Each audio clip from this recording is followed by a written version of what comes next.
Hello, I'm Pat Tutwiler, Superintendent of the Lynn Public Schools. I believe deeply in the power of the written word. Typically, when you hear from me, it's in written form. Often you hear my voice via phone call, perhaps too often. I felt compelled to communicate through this medium this time. I wanted you to hear my voice, but I think, perhaps more importantly, I wanted you to see my face. It's hard to know precisely the right thing to say at times like this.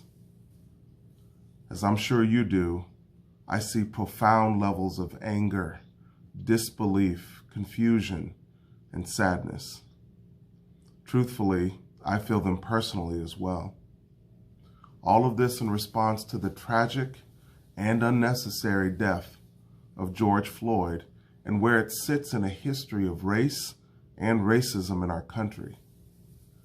For my beloved students, my young scholars, if you're feeling a level of disbelief or sadness or anger in response to what happened to George Floyd, to what's happening in our country, I'd say those are all the right feelings.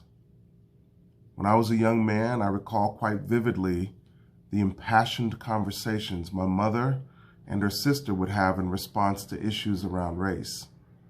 Both were active in the civil rights movement in the 60s in Chicago, and if I might humbly say so, are heroes in their own right. I can only pass along to you the wisdom they imparted to me, and they come in the form of questions, two of them. What is the path forward, and what is my role in breaking the cycle?